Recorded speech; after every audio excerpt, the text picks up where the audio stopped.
अभी एक electronic fuel injection के बारे में हम लोग देखेंगे।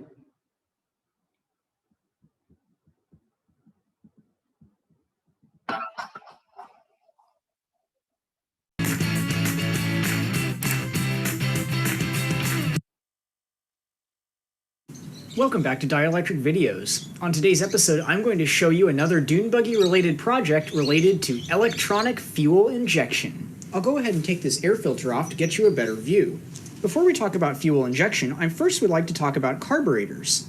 The purpose of the carburetor on any engine is to take the air being pulled into the engine and mix it with the appropriate amount of fuel from the tank to ensure that the mixture of air and fuel going into the engine is satisfactory, producing a clean and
Hello, Vikas Kumar.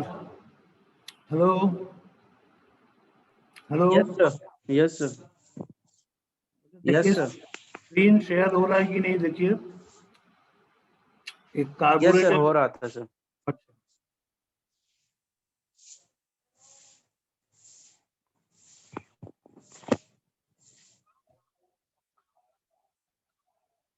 Charges the inductor as the current through the winding increases over time until the points are then opened when the spark is desired. When this occurs, an extremely high voltage appears across this winding since inductors resist changes in rate of flow of current, and as a result, this high voltage pulse is reflected to the secondary and generates a spark at the plug. If you didn't have a condenser here, a lot of that energy could potentially be dissipated in the gap between the points as a spark. This wears out the points and wastes some of the energy that would otherwise go to the plugs. So instead, a condenser is applied here, which is just a film capacitor, and that allows an LC oscillator to set up here, which results in a gradual ring down, creating a hot sustained spark at the plug and saving the points from excessive voltage stress. What we're going to do in this EFI system is actually measure the voltage at this point and then be able to use that to ascertain how frequently the points are opening and closing, and thus what the speed of the engine is at any given time. Now, the action of our fuel injection controller is going to be governed almost exclusively by the ideal gas law, PV equals nRT. P is the pressure of the gas in the intake manifold of the engine, V is the volume, or in this case we'll be treating it as a volume flow rate of gas through the manifold, N is the number of moles of gas, and a mole is simply a quantity of gas particles. R is the ideal gas constant, which varies depending on the units being used by the system, and T is the temperature, which can be approximated. As mentioned before here, we're going to be pulling the pressure directly from the MAP, or manifold absolute pressure sensor. We'll get the volume by taking the points RPM, or revolutions per minute, and multiplying the engine displacement by that constant. The engine displacement is the 1200 cc's of our 36 horsepower engine, and will vary depending on which engine is being used with this system. It's important to note that in this case, at any given time, half of the cylinders are intaking per revolution. So we have to divide the number obtained here by 2 if we just multiply the volume flow rate from all of the displacement by the speed. N is what we're solving for. This is the number of moles of gas. And for air, the 1 mole is equal to about 28.97 grams. So this will allow us to obtain the mass flow rate of air. R is an ideal gas constant, and in my case I'm using liters, pascals, Kelvin, and mole, so we can use the 8314 as our value there. And we can either approximate T based on an average value, since this is quite high temperature relative to absolute zero, or if we want to be really accurate, we can measure the ambient intake air temperature using a thermometer or a thermistor. In my case, I'm just approximating it as around 273 Kelvin. Now, once we have the mass flow rate of air, we simply multiply this by our air-fuel ratio, which we want to obtain in the system, to determine the mass flow rate of fuel, which is given as a number that the injector will supply, which will assign our duty cycle to the injector controller. All of this is taken care of in the Arduino code that I have written and posted to GitHub, and that's how the system actually runs the injector using the obtained signals. Here's a look at how my ECM circuit actually works. We'll talk first about how the fuel injector is being controlled. Now, the fuel injector is a binary device. It's either open or closed. So to vary the amount of fuel, we simply change the ratio of on to off by having a pulse width modulated signal coming in to control it. Now, these injectors are designed to pulse relatively slowly, so I'm using around a 10 Hertz pulse. Now, this is an MJE 13007 transistor, which is a high voltage transistor. By using a high voltage transistor, I can forego having a back EMF diode across the injector, which allows it to open and close more quickly because there isn't a decay time for that current flowing through the inductor. I've decoupled the transistor from the microcontroller with a 15 ohm resistor simply to limit the current from the GPIO pin into the base of the transistor. That's just to protect the microcontroller.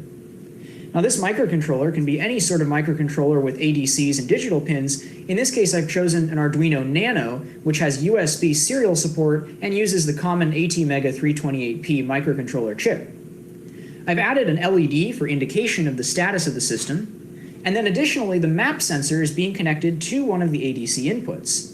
Now the map sensor simply behaves as a potentiometer whose center point changes depending on the pressure applied to it from that manifold connection. I'm deriving a 5-volt supply for the microcontroller using an LM7805 linear regulator, and I've decoupled that on both sides with around 470 microfarad capacitors. Now here's where things get interesting. I'm picking up my point signal from the distributor, which, as you recall from a previous slide or previous page, is a very noisy, high voltage containing signal. I'm filtering this using a second order RC filter with a Zener diode for protecting the input of the microcontroller. First, I filter it through a 1 k ohm resistor and a 100 nanofarad capacitor, both of which have been sized to be able to tolerate the high voltage spikes in the system. And then I'm secondarily filtering this with a 10 k ohm resistor and another 100 nanofarad capacitor. This results in a relatively satisfactory waveform, which has a sharp falling edge on the off swing that the microcontroller can then read as an interrupt. Now right now, I'm reading in the interrupt signal as a falling edge digital signal, and that works most of the time, but occasionally there are transient falling edges because of that ringing oscillation at the input, which can cause the microcontroller to overcount the RPM. I have another circuit in mind that I think will solve that in the future, which I might cover in another video. But for now, this provides suitable EFI control for basic functionality, and the performance is relatively good. Let's go ahead and fire this up and see how it runs. I'll try to get some good shots of the actual injector itself, as well as the overall system while it's being started. This is a cold start. The engine has not been run in several days. We'll see how it performs.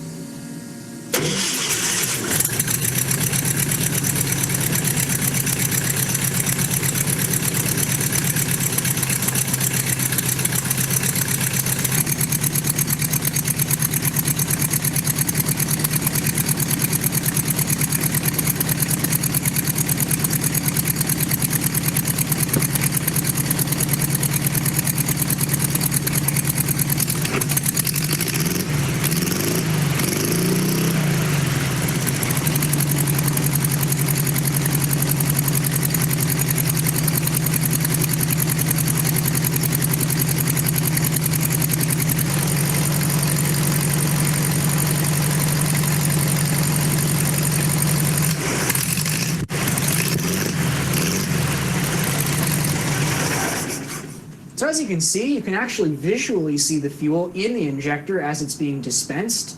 Now ideally I might have this coming down vertically into the intake, but again, I wanted to keep it away from the license plate so I could actually drive this around for test runs.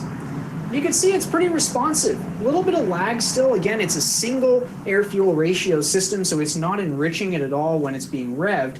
And another issue that I did run into is it seems to overcount the number of pulses on the RPM sensor when it's running at low RPM. Thus, you tend to get a little bit too rich of a mixture at idle. So there you saw it. The engine started up, idled, revved, and did everything it was supposed to with a single fuel injector and just two sensors putting data into that ECM. All the code for the Arduino that's running the ECM will be posted to GitHub, along with hand-drawn schematics for the electronics that drive the ECM. Now, I want to thank you so much for watching this video. Keep in mind, this is all very hazardous stuff. You want to use the proper materials when you do a final version of this that's actually going to see road service, and try anything you see here at your own risk. Anyway, thanks for watching the channel, and I look forward to seeing you next time.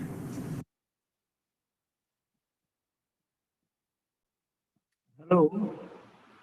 Hello. Hello.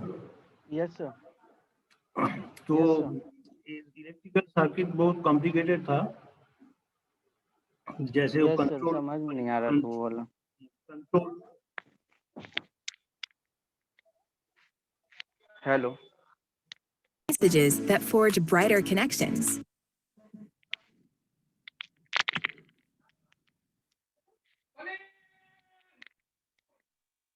So now we are coming to how the solenoid valve works inside the injector, electrically operated Yes. solenoid valve. So let us see this how this is working. Yes.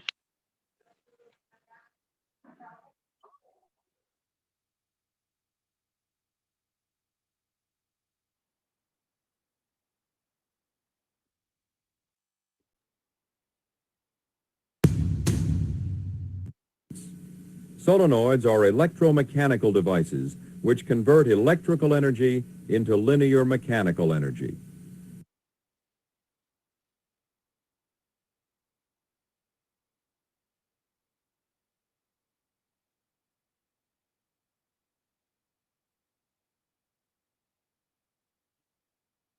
Two types of solenoids are most often used to shift industrial hydraulic valves. They are the air gap type and the wet armature type. An air gap solenoid consists of a wire coil surrounded on three sides by a C-shaped iron frame. Both frame and coil are often encapsulated in plastic for protection. An iron rod, or plunger as it's called, is inserted through the hole in the coil.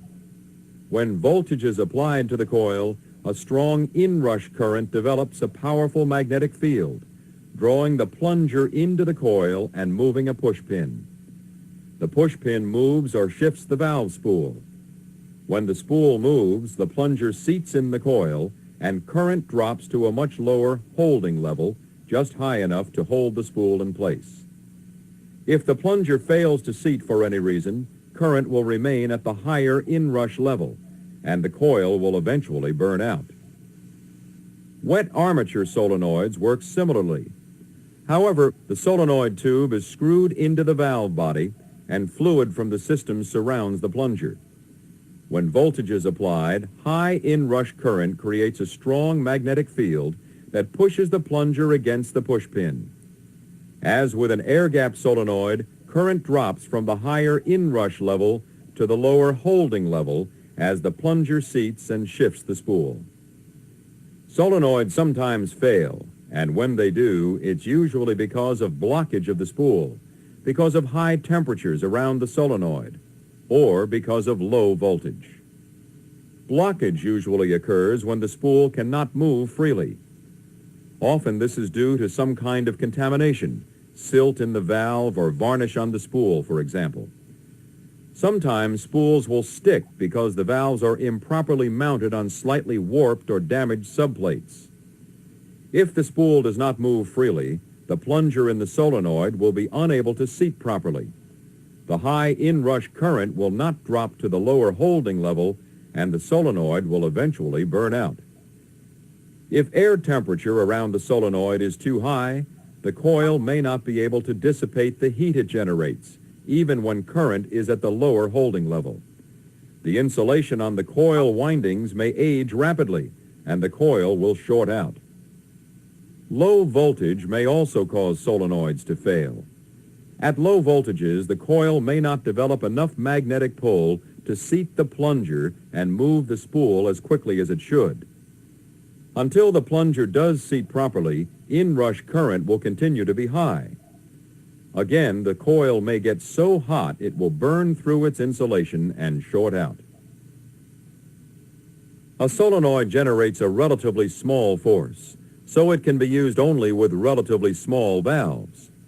Typically, these are half-inch valves or smaller, handling a maximum of 20 gallons per minute. When larger size valves are to be electrically actuated, they are usually piggybacked by a smaller valve. The smaller valve, mounted directly on the larger valve, is operated with solenoids. The hydraulic output of the smaller valve operates the larger valve. Valves like this are called solenoid-controlled, pilot-operated directional control valves. Control of the pilot valve is by solenoid, and movement of the main valve spool is by hydraulic pressure from the pilot valve.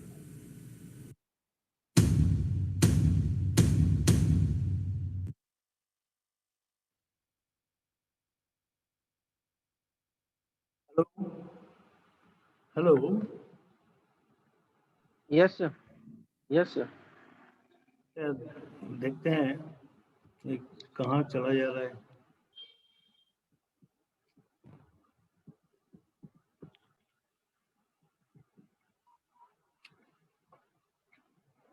अच्छा, हम लोग एक manual share किए थे, ठीक है? सबको हम बोल रहे हैं hello hello, yes yes sir manual yes sir manual से एक करके एक रिपोर्ट बनाना पड़ेगा। उसमें मैनुअल देख के इसमें यस सर बहुत सारे सिस्टम है। First Hey there, guys.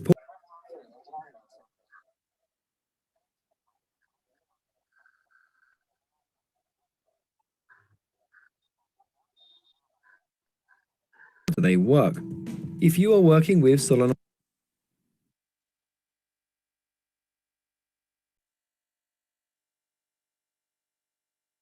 Hello hello, yes sir ये जो लैब sir. मैनुअल, ये मैनुअल से ट्रांसमिशन सिस्टम क्या है, व्हीकल का सिस्टम से शुरू हो रहा है। That is they are starting with experiment number 1, study and demonstration layout of an automobile.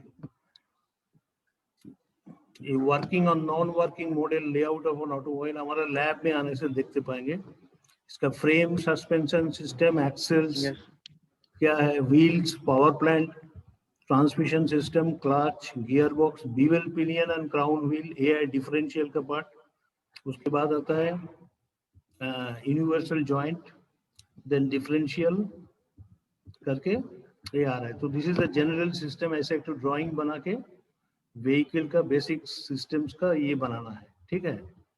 Now experiment yes sir 2, ये थोड़ा देख के समझना बहुत मुश्किल है। Study of differential gear mechanism, ये यहाँ एक फोटो दिया है।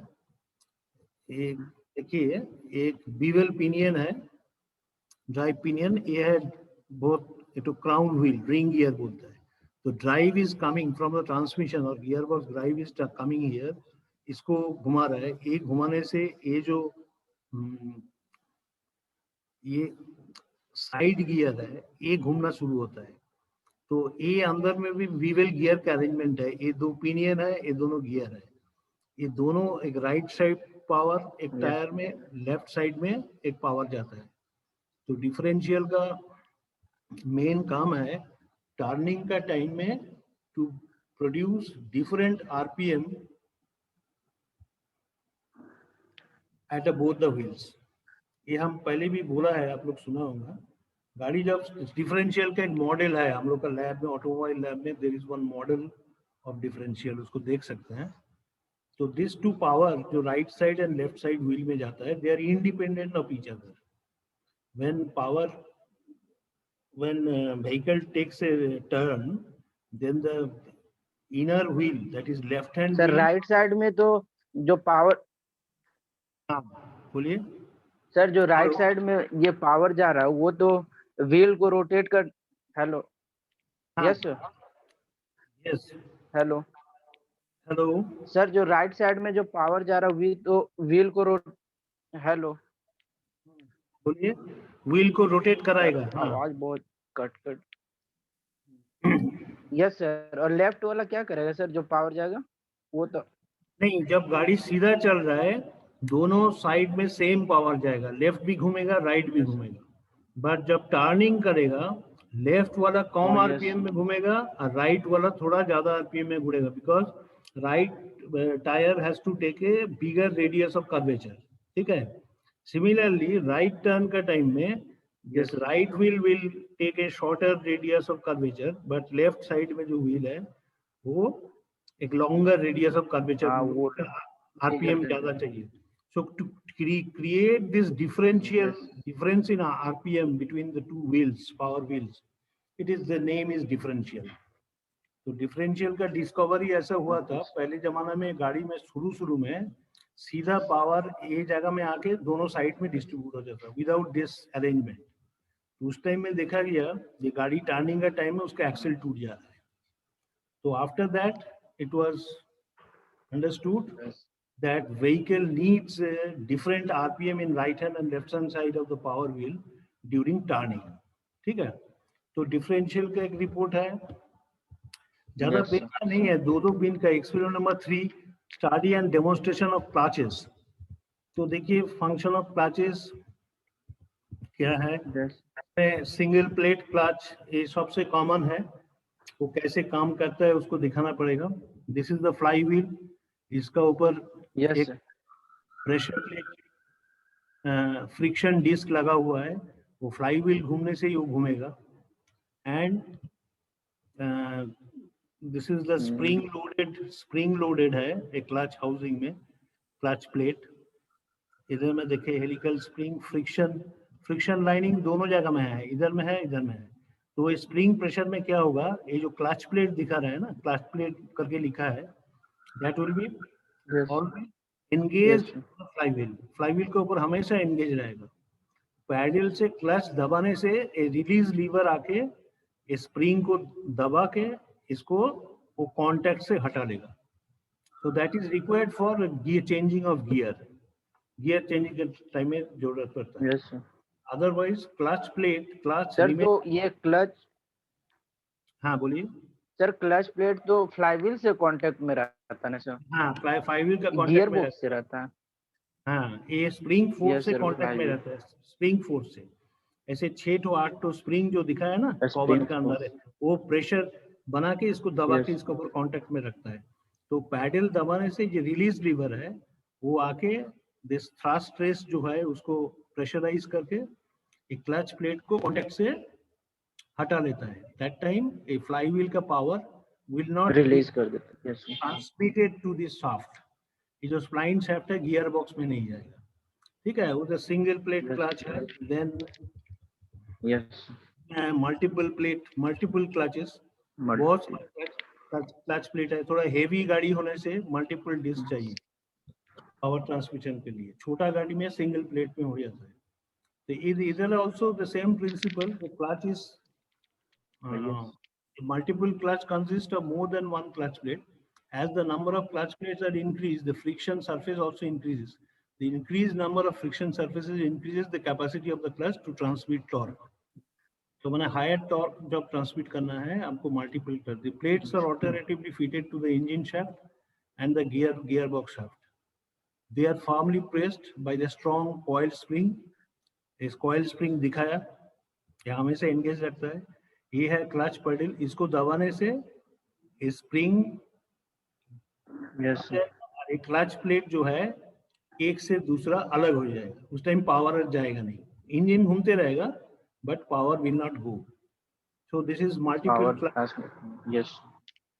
इसको थोड़ा देख के, सेंट्रीफ्यूगल क्लच एक है, इसको पढ़ना पड़ेगा। This clutch is centrifugal, this clutch is centrifugal force instead of spring force for keeping the clutch in engaged position. It does not require clutch pedal to operate the clutch. The clutch is operated automatically depending upon the engine speed. It consists of a weight which flies off due to centrifugal force. हाँ weight है ये वाला। ये drawing से ये चीज समझना बहुत डिफिकल्ट है, फिर भी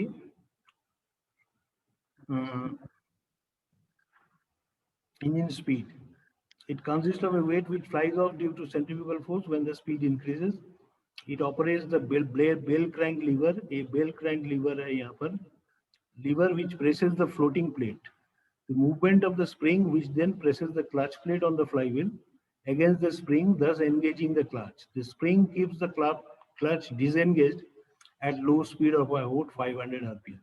ये कहाँ यूज होता है हमको पता नहीं है। 500 से नीचे होने से क्लच डिसएंगेज रहेगा, आरपीएम बढ़ने से ऑटोमेटिकली ये फ्लाई वेट से स्प्रिंग का अगेंस्ट पे दबा के वो क्लच प्लेट फ्लाई व्हील के ऊपर बैठा रहेगा। तो where is the clutch plate? ये pressure plate with friction lining.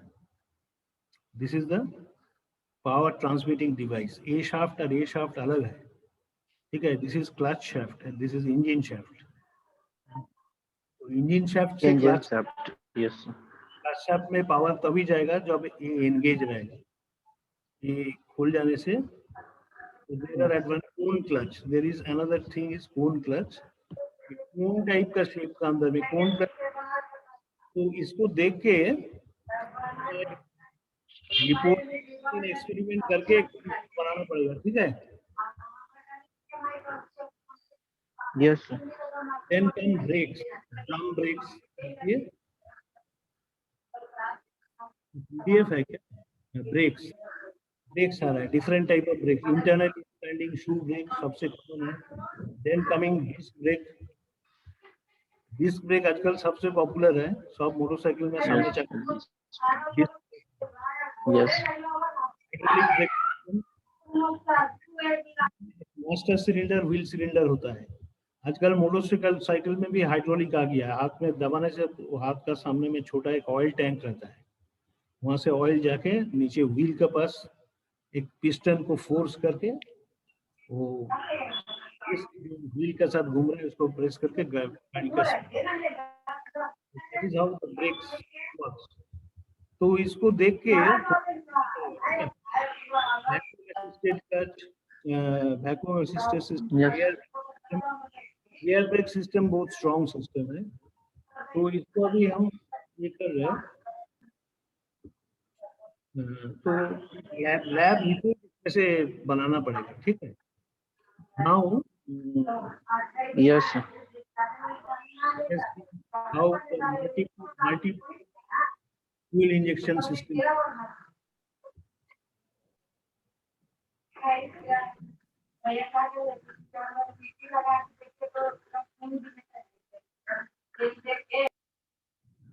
Welcome to our Stuff in the Garbage channel. In this video, I'm going to explain how the multi-port fuel system works. So you're going to learn how the fuel is pressurized and sent to the injectors. So the injectors can deliver the correct amount of fuel to each cylinder when they need it. And you also hello, screen share हो रहा है? Hello hello, Yes, sir. Yes, sir. ठीक है, ठीक है. Yes, sir. components. All right, sir. That way, you'll be able to understand the system. And once you understand how these parts work, you'll be better able to troubleshoot any issues that may appear on your vehicle as it gets older. So I'm going to bring the camera up close as I show you what these components are and what they do, so you can understand it better. On multi-port fuel injection systems, you're going to find a fuel pump module inside your fuel tank. The fuel pump module is going to contain a fuel pump strainer, the fuel tank sending unit with the float. And most fuel pumps are going to have two lines. The larger line is going to be the supply line, and the smaller line is the return line. So the supply line obviously is connected directly to the fuel pump. And how this works, when you first turn your key on, if you pay attention, turn your ignition on without starting the car. What you're going to notice, if you listen, you're going to hear your pump working for a few seconds. And that's because the engine control computer is going to send a signal to the fuel pump relay. And the fuel pump relay is going to send current through its wiring to the pump for a few seconds. What that does is it pressurizes the system. That way, when you go and start it, it has the correct fuel pressure and starts right up. Now, some other modern vehicles, they're even more advanced. When you first open the driver's door, it will go ahead and pressurize the pump right away. So once you get in your car and you try to start it, it starts right up. No delay, no nothing. So different makes do it differently, but the purpose is the same, which is to pressurize the system before you start your car. That way you don't have any delay and you don't have to crank it for a long period of time. Before the fuel reaches the injectors, it has to go through a fuel filter. So as the fuel is sent from the supply line to the filter, then from the filter, it's going to go to the main line. So once the pump receives the current, it starts working. The fuel exits through the larger line, okay, which is the supply line, goes through the filter, and then it enters the larger line of your fuel rail, which is the supply line.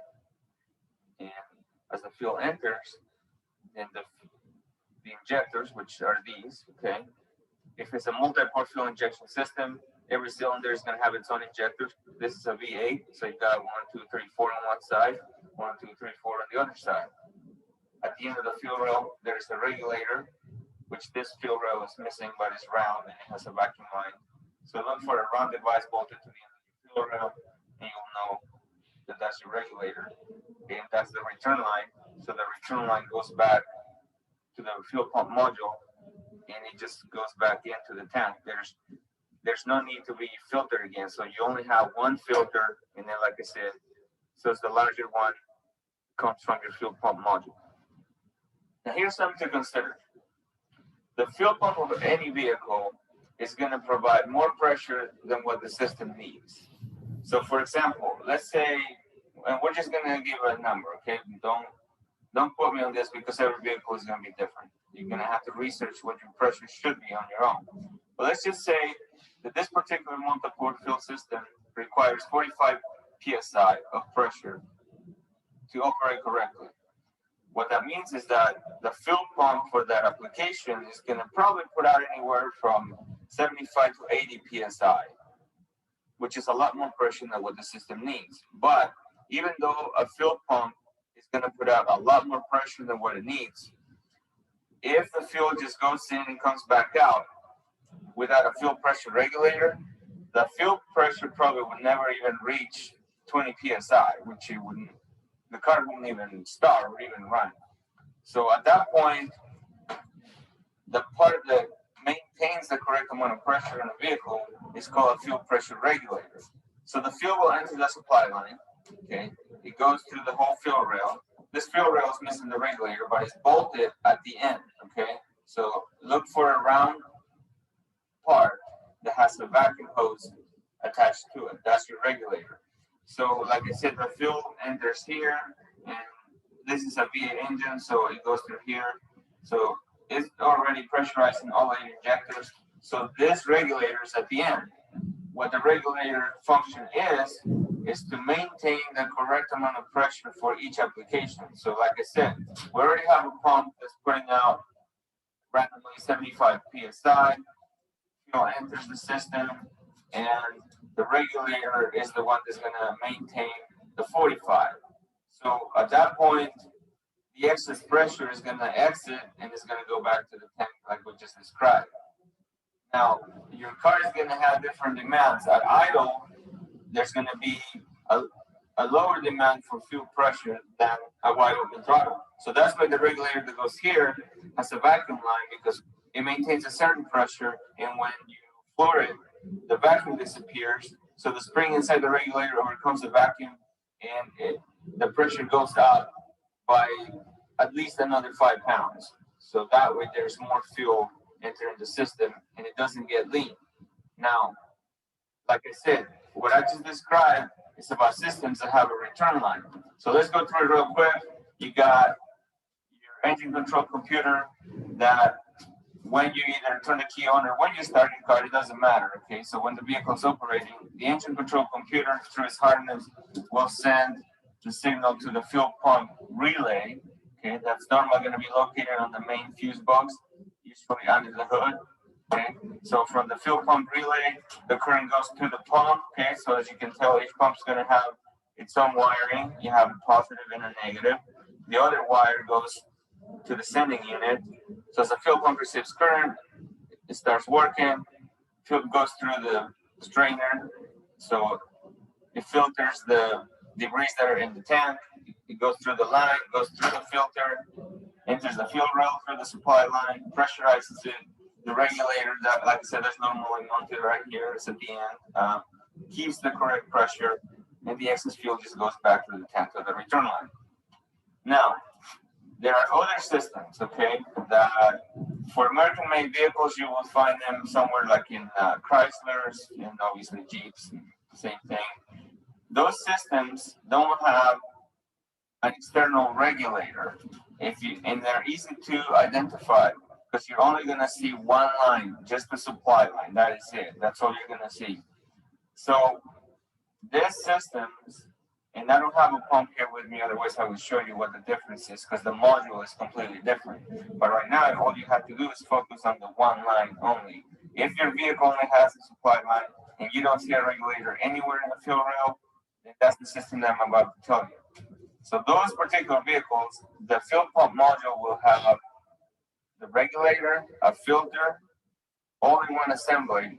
So same thing, you probably won't even find a filter for these applications in the entire field line, which is a good and a bad thing, because when it gets plugged out, then you got to replace the whole thing, and you're talking $300 to $500. Versus when you get a filter that gets plugged out, that's $10 to $15. A big difference. And if your regulator starts malfunctioning on this kind of system, so you got to pull the whole assembly out, versus external regulator that you can unbolt and bolt on. So for this application, each one's going to have a port, okay, to test the field pressure with a field pressure gauge. And so a field pressure gauge is used to find out if a particular vehicle has the correct pressure, right? So it's just going to hook to the port. The gauges will just screw it to the test port of your system, okay, like that. And you can just read the pressure when you turn the key on or when you start the car. That's how simple it is to check the pressure on the multi-port field systems that have the test port. This one has its own test port too. This one just needs an adapter because this end is different, but every field pressure gauge should come with it.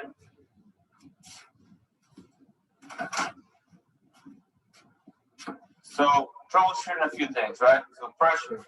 So now that you understand the operation of the system and realize that we're focusing on the delivery part of the fuel, we're not focusing right now on the remaining sensors, like thermal position, map sensor, oxygen sensors, and all the other ones, okay, that enable the computer of the car to modify the pattern for the injectors so they deliver either more or less fuel under different driving conditions. We're focusing on the mechanical part, so to speak, of the fuel injection system. So one of the things that would make a fuel injection system not work correctly would be lack of pressure, right? So at this point, this one, obviously, you hook the gauge. The one that doesn't have a return line, if you hook your gauge to it, and either when you have the key on or when it's running, the pressure is not what the vehicle is supposed to have, then at that point on a system like this, you're more likely going to have to replace the entire fuel pump module, okay? Which, like I already said, they're expensive, but that's probably going to be the only way to go with this. Now, the one that has the return line, you troubleshoot it differently. So you turn the key on, and let's say the pressure is only 15 pounds. So before you go and replace a fuel pump that you may not need, what you have to do is in between the engine and the frame, there's going to be a rubber section of line, okay? Make sure they're rubber and not hard plastic. So locate a section where there is a rubber line. And what you do is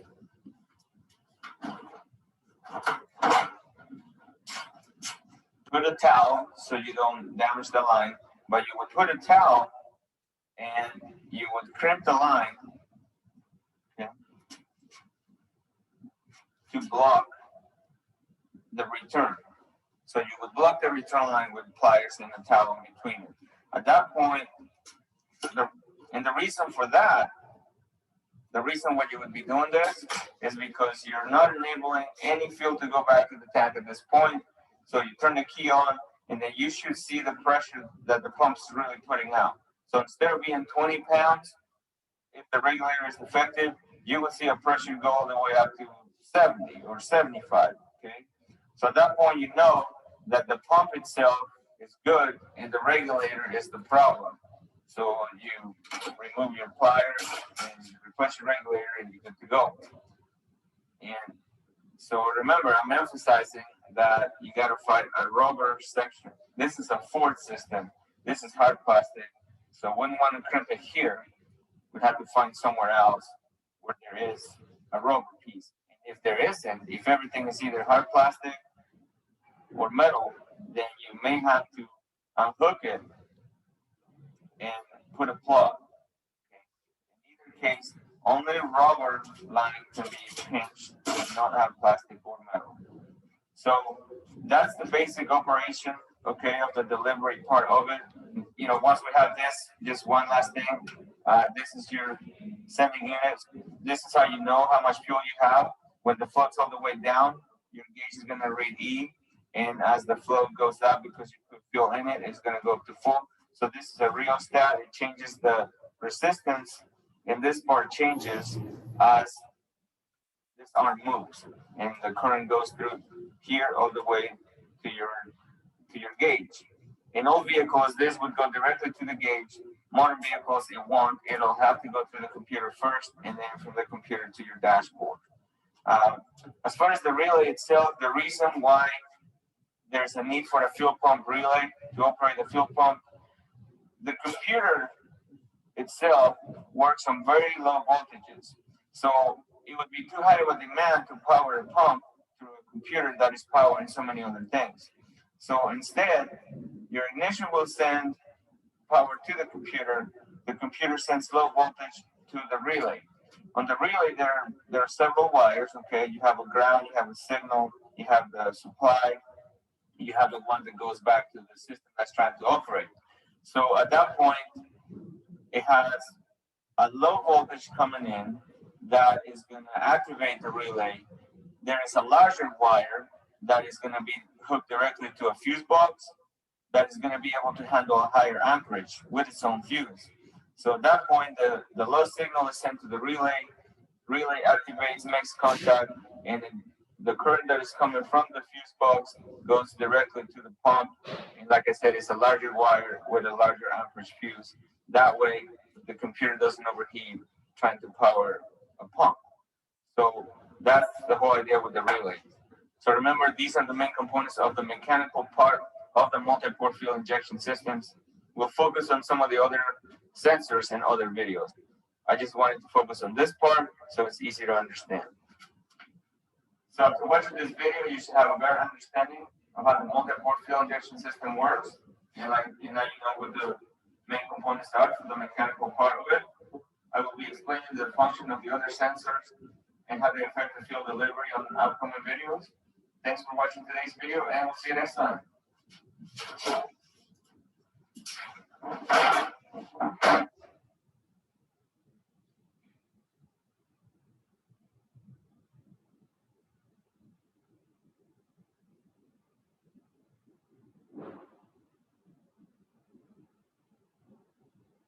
GoDaddy offers hosting that's reliable and simple to set up.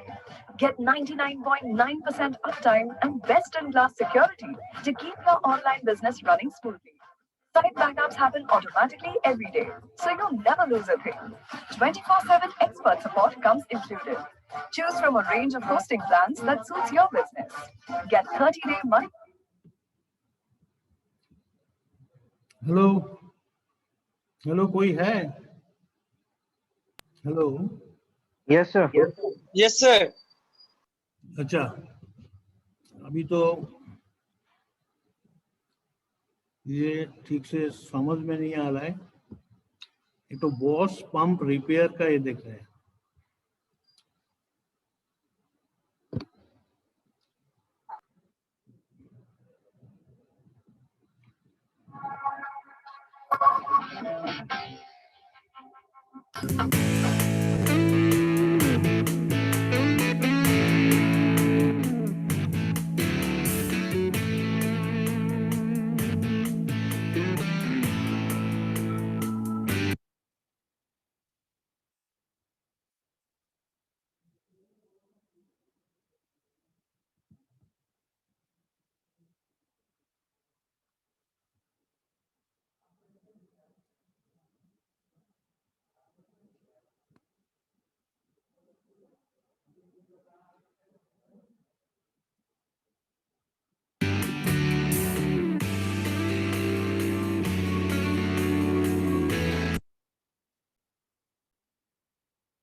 Sir sound नहीं आ रहा है।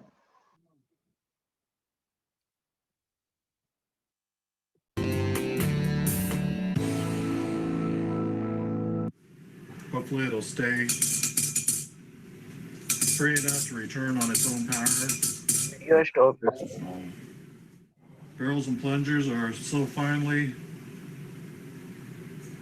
produced within microns. If you get any kind of wear on these at all, you'll start losing power first, and then eventually your unit won't even start. Every one of these will get a shim so that they are exactly 60 degrees apart in their firing order.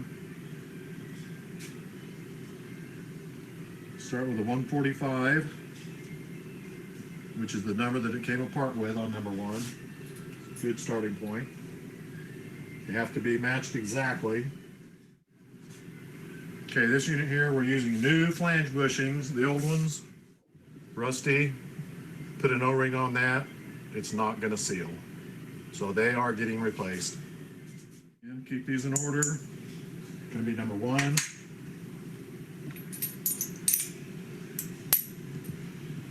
The barrel and plunger first, the delivery valve second.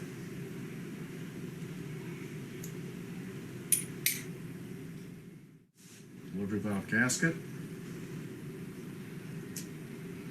Spring filler piece.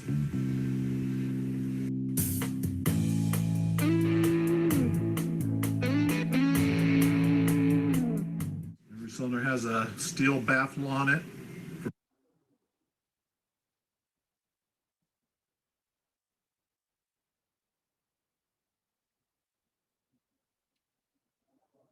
बीच में रुक जा रहा है. Whenever the injection is done, the high pressure Yes, sir. escapes there after the cylinder is आवाज भी नहीं आ रहा बीच बीच running, so it doesn't erode through the housing. Gets a steel baffle ring.